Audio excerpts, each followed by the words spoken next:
Welcome to a POX on the World, a Nurgle guide. And I'm doing this without a script, which is not my usual thing.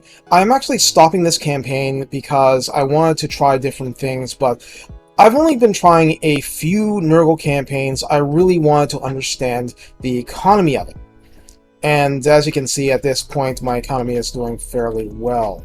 So if you want to know what my qualifications are for looking into and analyzing economy stuff, I translated a few volumes of Spice and Wolf, the novels.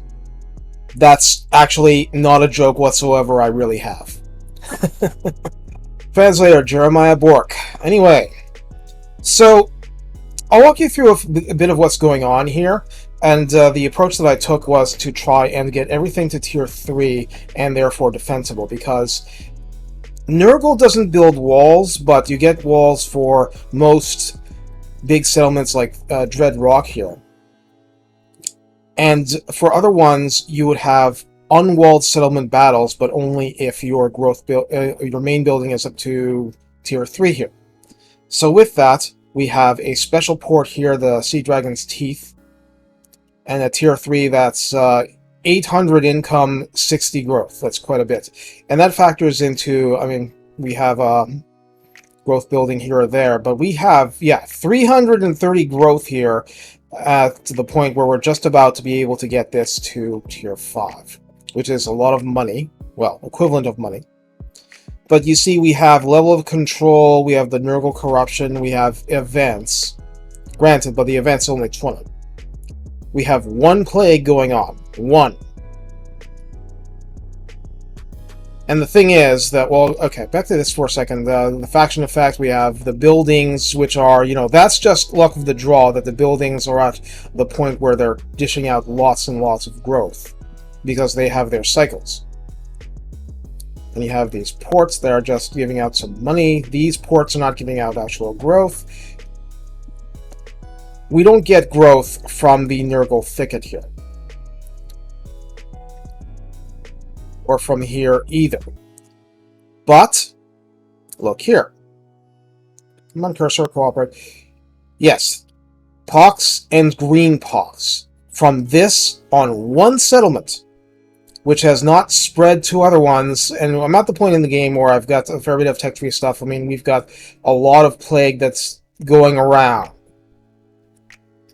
And I'll show you that more in a second. But this is one settlement where we have the regular POX and we have the green POX layered on top of it. And that gives a higher chance of that spreading. So this is the point where your growth gets ridiculous. And I will demonstrate that by going to other provinces. Here I have 190 growth just from one building that adds to the growth. The event going on, yes, the level of control going on, yes, but also the green POX. And my total is 190. That's just cult stuff. Okay, this is newly conquered territory in Cathay. So I have nothing here. I have nothing built here. I have 200 growth. And this is on green POX here, green POX here. 295. I have green POX here, I have green POX here, and I have a little bit of building stuff that's adding 80 growth total. Here I've got 43 because I have no plague, and one of these is taken. I only just recently took the city. There's Ku'gath right there. Here I only have 2 settlements of 4. And the thing is that you can get unwalled settlement battles here, I believe, but you can't actually fortify Flayed Rock at all, and you can't get an unwalled settlement battle because it's the capital. So as Nurgle, every single battle, if I actually bothered to take the place, would be open field. I cannot fortify that in any sense. So I don't care. So a couple of caravans here, is it? Yeah. Well, I can't do anything about that. So that's why I'm saying that there comes a point where you get into the plagues and you can really, really get growth going. So this is the secret to that. This is the... No, that's the wrong one. This is also very, very good because you see the casualty replenishment rate? It's insane. So, yeah, the green POX.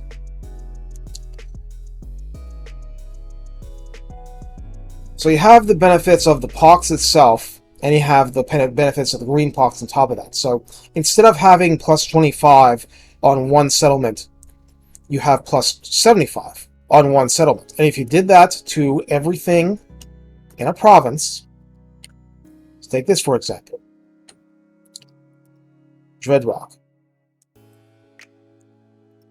Green POX. 150 infections caused.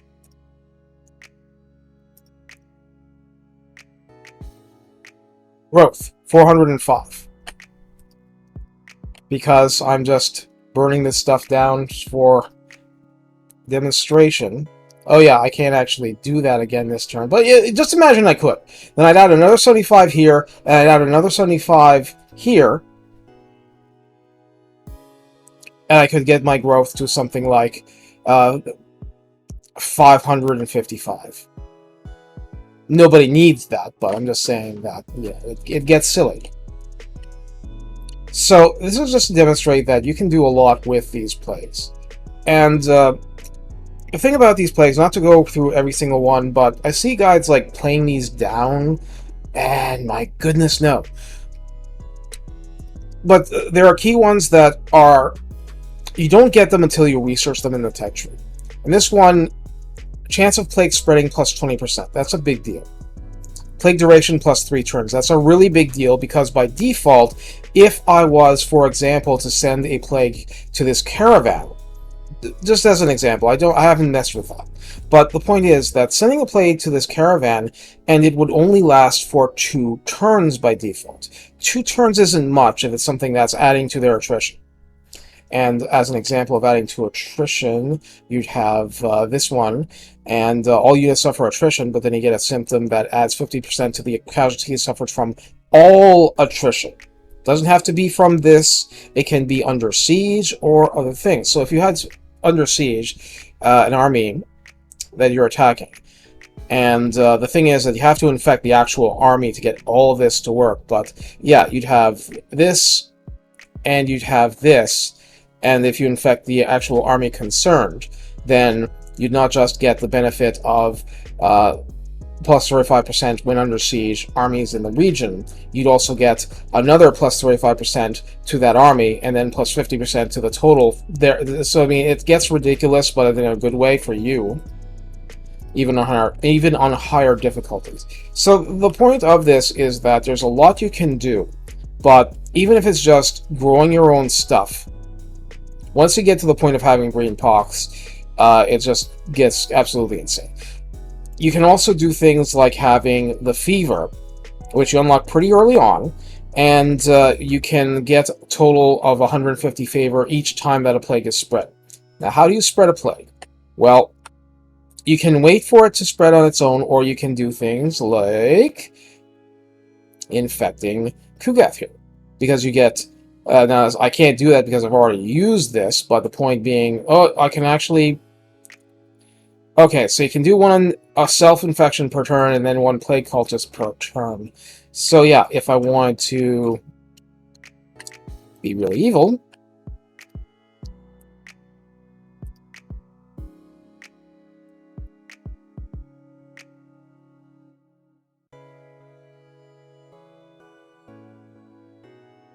I play cultist.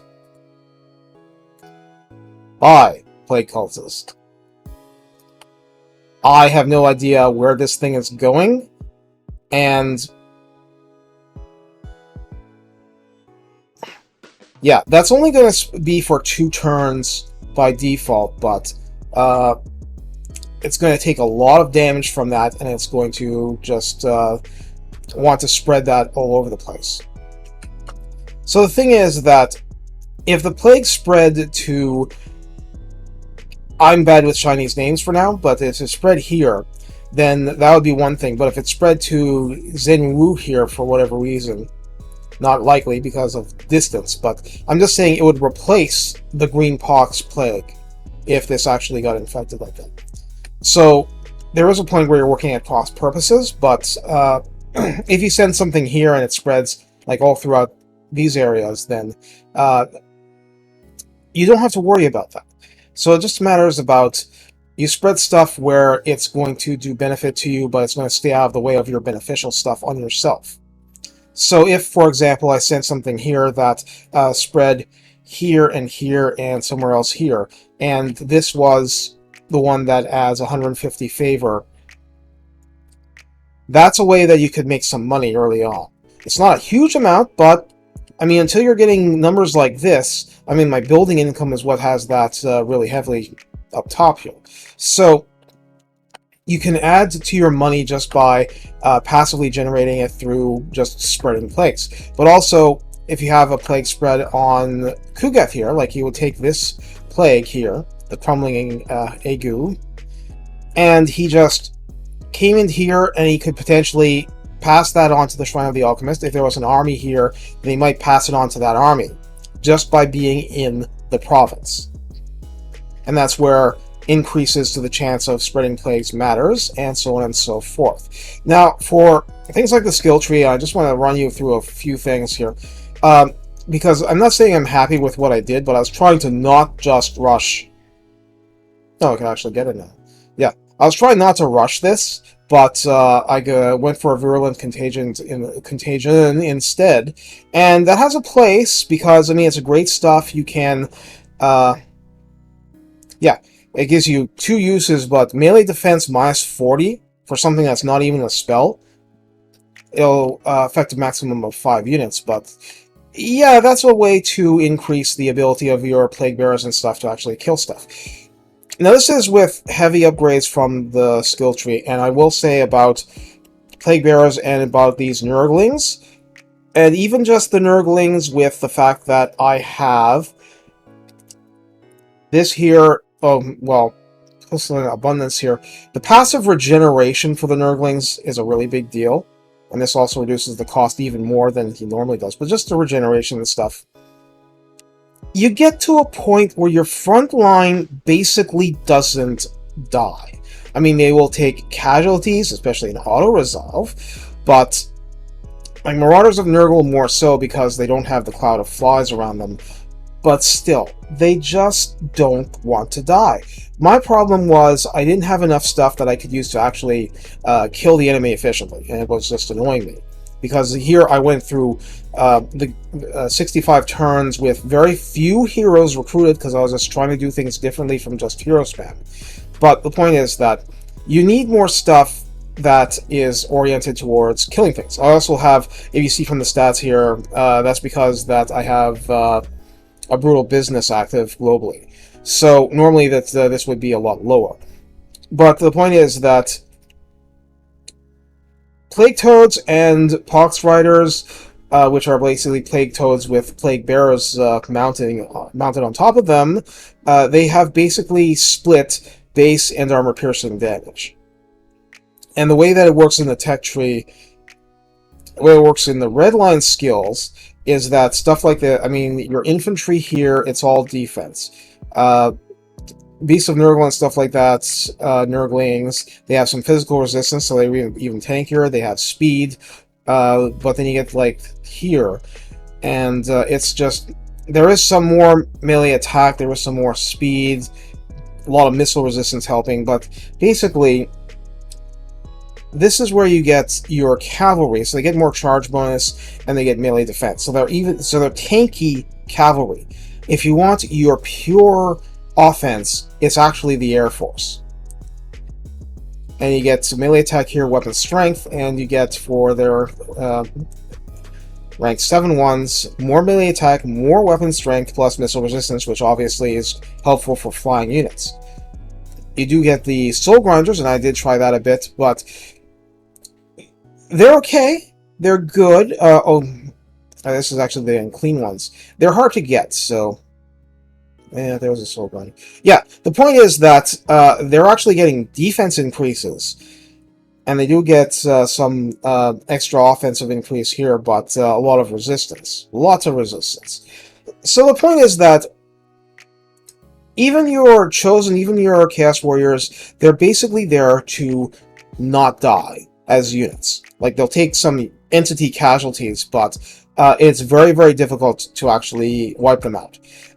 So where was my actual killing come from? It was basically coming from this hero with the lore of Nurgle, and just maxing out everything at this. Well, not all, because I only had one in my army, so I had replenished troops maxed out. But you can very easily get 2 or even 3 if you want. But also you have the Exalted Heroes for helping out with a lot of stuff. The Cultist, he helps with mobility and everything. And then I had the starting Plague Drones of Nurgle Death's Heads. This has done a lot of work for me over time. I have one Soul Grinder that's very recent. So the point is that this is... I'm beating on stuff until it dies, but it wasn't very efficient. It was effective because I just fought things long enough that the skeletons just trumbled away and, you know, stuff like that. And just fought against Cathay until, you know, eventually Zhao Ming just goes down from repeated hits and his army completely gets wiped out and, you know, stuff like that. But the point is that if you want real pure offense, it's stuff like this. If you want hybrid offense, it's stuff like this. And they get tougher, but the point is that I didn't understand exactly where to get my offense out of. So yeah, for things like the tech tree, I'd actually made a big mistake by skipping this early, because Pustulant isn't just for the chance of the plague spreading, it's for the +3 duration. You put something like this one, the actual... because this one, if it's on an opposition... I'm trying to go over those. If it's on an opponent, it's going to affect them, and all attrition that they take means that they can't get replenishment. It's like hinder replenishment 100% plus whatever casualty level it is. So this is really, really good if this is on an enemy for 5 turns and you just don't fight them. Because the enemy can go run into this settlement to replenish, they won't replenish. They'll take a few additional casualties. How many will depend on exactly what they have, but if it's lasting for 5 turns like this, then they're going to take that for 5 turns, and they're not going to replenish for those 5 turns. And that's regardless of what heroes that they have, regardless of what techs, they will not replenish, which leaves them in a much weakened state for you to just finish them off somewhere. So that's why that plague duration can be a big, big deal. And also, obviously, early on, before you get the really special ones, you want things like the POX to last longer. So I would say these are the keys to understanding this. Also, an important thing, look here at this. So I have it where I can actually get the next level. So I'm at Tier 2, and Tier 3 requires 3 population. And that's more than standard. However, 3 turns to build this. Actually, and look at what we get with, we had 4 population and we had a Tier 3 main settlement. 3 turns to build. 3 turns to build. Yes, it's 16,000 favor. But if you get the population that high because you've got growth coming out of your ears and all sorts of other places, you're Nurgle. It'll happen. The point is that once you get to the required levels, you can get these buildings up so fast. It's crazy. That build time is unbelievably short. So you can go tall with Nurgle. But of course that means that settlements like this are... You don't get an unwalled settlement battle, you get just an open field battle. So those are the considerations for so-called fortifying your empire. But if you're winning in the field, you don't really have to worry about that, do you? Because I've beaten back Zhao Ming somewhere over... anyway. I haven't actually engaged these guys yet. There's a weird bug if you get caught here. And I don't like it. So I'm not going there unless I actually have to. But the point is that between missions and just Cathay having money. If you have money problems, come to Cathay. Anyway, this is what I want to share with this mini guide, and just to show that Yes, you can get growth as Nurgle, you just have to have the right stuff. So, green POX. Build up to this, it's quite something. Take care, have fun. Have fun even with Nurgle. Because why not?